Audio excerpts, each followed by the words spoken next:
សាច់រឿងចាប់ផ្ដើមឡើងនៅភូមិមួយក្នុងខេត្តបេនីវ៉ាញ៉េប្រទេសឥណ្ឌូនេស៊ីអាទិត្យនិងសូដាបានធ្វើដំណើរទៅលេងស្រុកកំណើតរបស់សូដាក្នុងឱកាសឈប់សម្រាក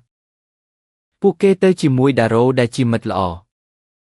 ទិដ្ឋភាពវាលស្រែនិងព្រៃឈើដ៏ស្ងប់ស្ងាត់បែរជាបង្កប់នូវភាពត្រជាក់ស្រេបទីនោះដារ៉ូចាប់ផ្ដើមបង្ហាញចរិតប្លែកគេមិនចង់ឃើញអាទិត្យនិងសូដាមានក្តីសុខឡើយដារ៉ូបានលួចទៅជួបលោកគ្រូបូដែលជាគ្រូអាគមខ្មៅដ៏ល្បីក្នុងភូមិដើម្បីធ្វើអំពើស្នេហ៍ឬផេលិតឲ្យសូដាងាកមកស្រឡាញ់ខ្លួនវិញនិងដាក់អំពើភ្លើងងឹតឲ្យអាទិត្យមានគ្រោះថ្នាក់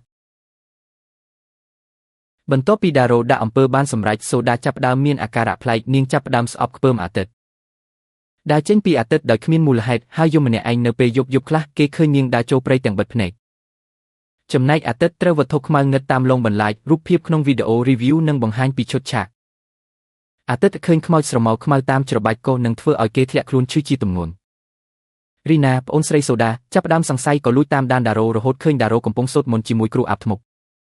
រីណាបាននាំអាទិត្យទៅជួបគ្រូសេម្នាក់ទៀតដើម្បីដោះអំពើការដោះអំពើនេះតម្រូវឲ្យមានការតស៊ូយ៉ាងខ្លាំងជាមួយវិញ្ញាណកំណាចដែលលោកគ្រូបូបញ្ជាមកក្នុងឈុតនេះអ្នក review អាចរៀបរាប់ពីភាពតក់ស្លុតនៃការប្រយុទ្ធគ្នារវាងមន្តអាគមនិងអាគមខ្មៅទីបំផុតអំពើត្រូវបានដោះចេញសូដាដឹងខ្លួនឡើងវិញហើយដឹងថាដារ៉ូជាអ្នកធ្វើបាបនាងនឹងសម្លាប់អាទិត្យទាំងរស់ប៉ុន្តែអ្វីវាយឺតពេលទៅហើយព្រោះអំពើភ្លើងងឹតដែលដាក់លើអាទិត្យវាបានស៊ីដល់សរសៃឈាមនិងបេះដូងរបស់គេអស់ទៅហើយឈុតចុងក្រោយអាទិត្យដឹងខ្លួនថាខ្លួនមិនអាចរស់បានយូរឡើយគេបានសុំឲ្យសូដានាំគេទៅមើលថ្ងៃលិចនៅវាលស្រែជាលើកចុងក្រោយក្នុងខណៈនោះដារ៉ូដែលឈួតវង្វេងនឹងអំណាចអាគម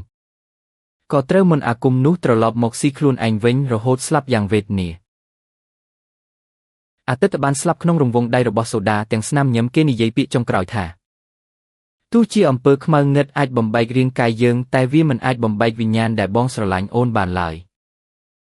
វីដេអូបញ្ចប់ដោយរូបភាពសូដាអង្គុយនៅមុខភ្នូរអាទិត្យរាល់ថ្ងៃលិចជាមួយខ្យល់បក់ត្រជាក់និងសម្រែកសត្វស្លាបយំកណ្ដាលវាលស្រែធ្វើឲ្យអ្នកទស្សនាទប់ទឹកភ្នែកមិនបាន